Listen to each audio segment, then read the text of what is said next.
Hi, I'm Tim with COTAP, and we are here with Pauline Nantongo Kalunda of Ecotrust, which was established in 2000.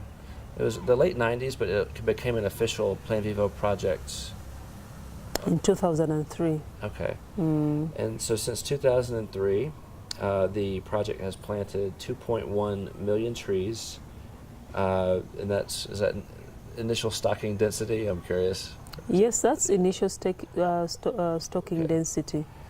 And you have been issued 1.1 million tons of carbon dioxide Plan Vivo certificates demonstrating long-term projected removals and storage of CO2. Ecotrust has dispersed $2.1 million in payments for ecosystem services, and has paid, this is per Plan Vivo's numbers, a average of one, which basically comes out to about $1.67 per tree. As of the latest annual report, the number of participating smallholder farmers was around 5,300, and now it's up to 6,000. And it's in how many districts of Uganda now?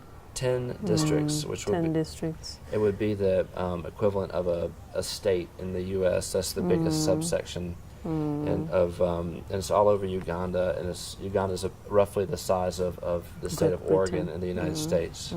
The project has annual capacity of approximately 150,000 tons worth of trees it can plant every year over two rainy seasons, two planting seasons, which don't nicely and neatly sync up with the calendar year. But that basically represents, based on its historical numbers, an ability to generate about $810,000 per year in income for rural communities all over Uganda. When we were out talking to farmers over the past 5 or 6 days, we wanted to know how the direct income from the Trees for Global Benefits project was directly benefiting them. And there were many themes, including paying fees for school fees for their children and grandchildren. One guy put running water and electricity in his house. Some people had installed solar and reinvested in their farm. And it also struck me that there were multiple aspects and recurring aspects of the theme of health in terms of benefits. Lots of and I don't know if you guys have stats on the average age of a participant, but it seemed like a lot of the participants were 60 or older, and it was clear that they were receiving income from the project, and they had assets to buffer against medical treatment and costs. And they also mentioned more indirectly paying for treatment and medicine. And so I'm curious about what other aspects of health benefits there are related to the Trees for Global Benefits program. There are various health aspects ranging from the individual households to global. From the individual households, as you mentioned, these are communities that don't have access to cash. They don't have access to income as and when they need it.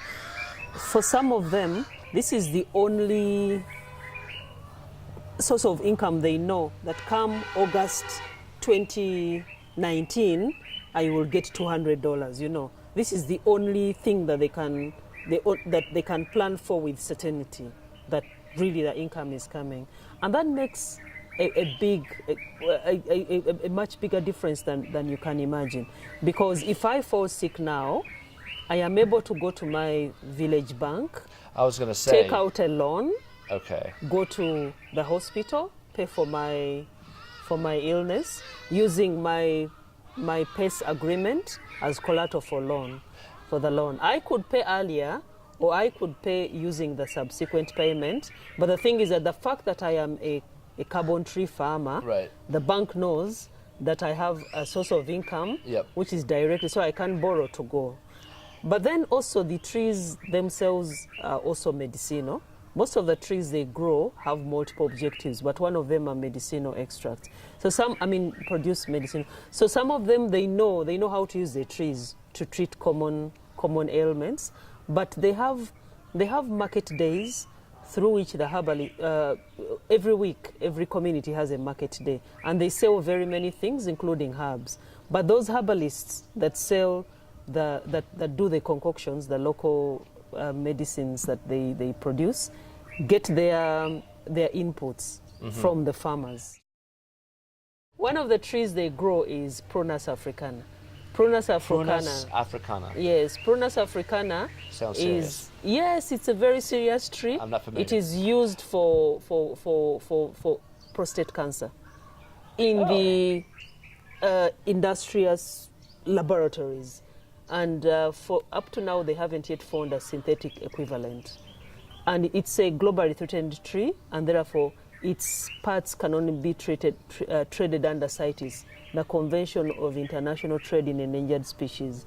So there's only one exporter that has a CITES permit and comes and collects back from these farmers to take to pharmaceutical in mainly, I think it's France, that they export to. But it's one of the very few countries, I think it's about just 3 countries in the whole world that have the permit for, the CITES permit for Prunus.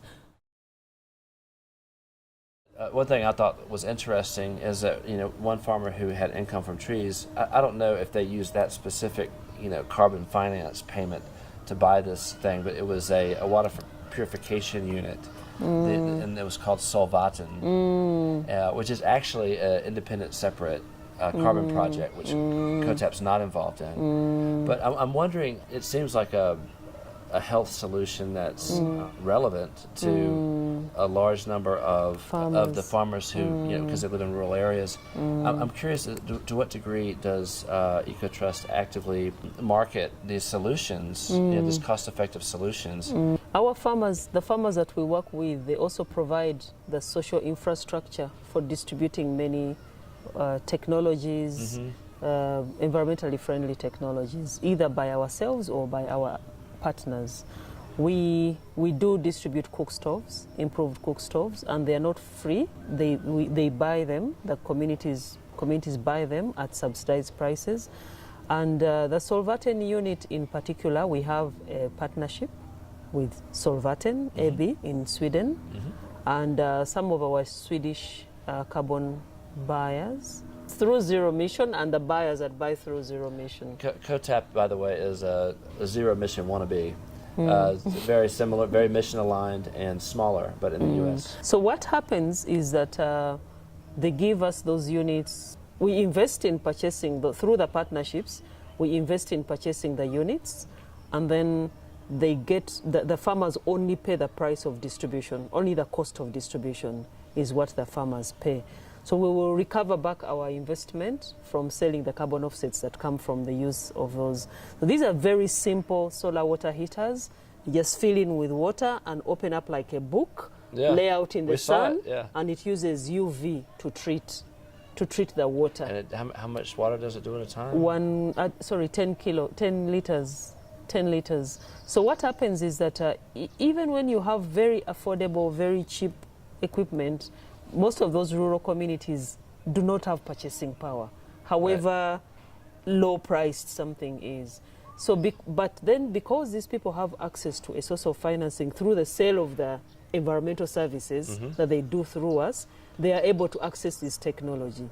But then also there are other people that can, there are other people within the community also that can purchase. But also the way we do it is we recruit some of the farmers, train them to be promoters, so that the promotion of the technology is also another source of income. All of them use TGB payments to buy, but then that money doesn't come back to Ecotrust because it is paid to the promoters. Okay. So the expenses that the other promoters have plus the commission that some of the farmers incur is what is the cost.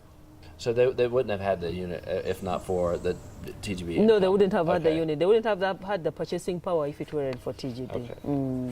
And those farmers, those communities don't have water, piped water like we have here in Kampala. Their water comes from the wells and the springs and everywhere else. So if the trees themselves contribute to the water purification, but it's not 100% treated. So normally they suffer from quite a few waterborne diseases. So this technology purifies the water using the UV. So it complements the work that maybe the trees do half the job, and then the Solvaten units complete the other half of the job. Yes.